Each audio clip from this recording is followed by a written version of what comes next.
महाराज, मेरा कोई उद्देश्य नहीं है कोई राजनीतिक या ऐसा कोई सवाल करना, लेकिन अभी नया नया नगर पालिका का बोर्ड बना है और उसकी पहली बैठक में एक प्रस्ताव आया था इस इलाके को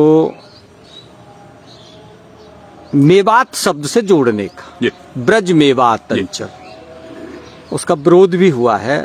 आप इस इलाके की धरोहर है, आपका निजी मत क्या है कि मेवात ब्रज? मैं सबसे पहले क्योंकि इतने व्यस्त कार्यक्रम में से भी आपकी भावनाओं का सम्मान करते हुए आपके साथ यहाँ बैठा हूँ और आपके इन दर्शकों के साथ जुड़ने की कोशिश कर रहा हूँ।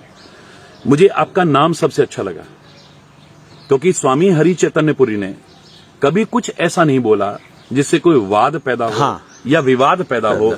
एक समाज में मधुर संवाद पैदा करने की कोशिश की है और आपने संवाद नाम जब बताया मुझे बहुत अच्छा लगा।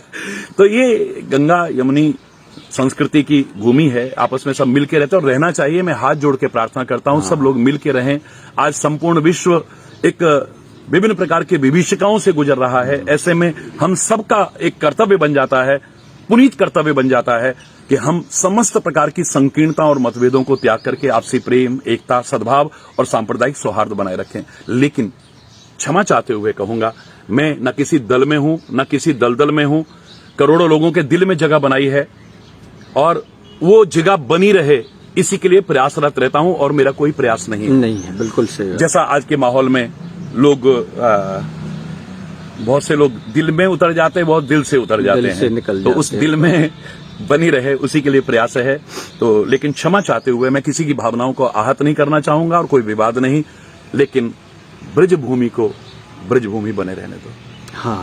इसके महत्व को कभी कम मत करो। मेरा और किसी से कोई विरोध नहीं है। मैं सबके सामंजस्य की बात करता हूं, सबकी एकता की बात करता हूं, सबके सौहार्द की बात करता हूं। सारे विश्व में कर रहा हूं। 99 देशों में व्यक्तिगत तौर पर जा चुका हूं।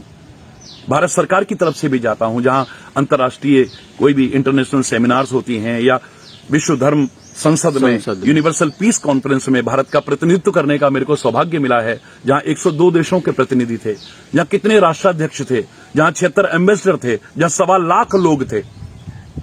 और जब हमने प्रार्थना की, प्रभु ने वो प्रार्थना सुनी। सच्चे हृदय की प्रार्थना को प्रभु सुनते हैं।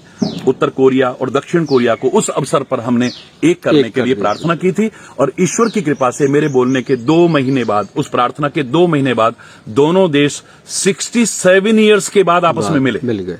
ये आप भी जानते हैं, आप पत्रकार हैं, आप एक प्रमुख स्तंभ हैं हमारे समाज के और आपके सम्मान को मैं कभी कम नहीं कर सकता, बल्कि आप इस संदेश को जन जन तक पहुंचाने में जो योगदान करते हैं, मैं तो उसके लिए आपको धन्यवाद दूंगा, बार बार धन्यवाद कहूंगा। एक अच्छा संदेश जन जन तक जाता रहे, एक सकारात्मक संदेश जन जन तक जाता रहे और लोगों की जो समस्याएं हैं विभिन्न प्रकार की, वो सरकारों के सामने, शासन प्रशासन के सामने आप उठाते रहें और उसके प्रति लोगों में भी जागरूकता पैदा करते रहें। और मैं विशेष तौर से कहूंगा कि हमारा धर्म, फिर कह रहा हूं, ढकोसला नहीं है, विज्ञान सम्मत है। और मैं धर्म और विज्ञान को एक दूसरे का पूरक भी कह दूं तो अतिशयोक्ति नहीं है। धर्म विहीन विज्ञान विकास का नहीं, विनाश का कारण बनेगा, मैं चैलेंज करके कहता हूं। और जब धर्म से विज्ञान दूर होता है तो ढोंग आता है, पाखंड आता है, अंधविश्वास आते हैं, रूढ़िवादिताएं आती हैं, कुरीतियां आती हैं। तो धर्म से विज्ञान दूर ना हो, विज्ञान से भी धर्म दूर ना हो, ये एक दूसरे के पूरक हैं। इनमें सामंजस्य बिठा करके हम चलें तो जो आज ढोंग, पाखंड, अंधविश्वास समाज में फैलते हुए नजर आ रहे हैं, मैं जिसके लिए रात दिन प्रयासरत हूं, प्रभु कृपा से, गुरु महाराज की कृपा से, और मैं आपके चैनल के माध्यम से भी मैं आपका आह्वान करता हूं कि आप ढोंग, पाखंड, अंधविश्वास, रूढ़िवादिताओं और कुरीतियों के विरुद्ध आवाज जरूर उठाते रहिए, जिससे हमारे धर्म के प्रति लोगों में आकर्षण पैदा हो।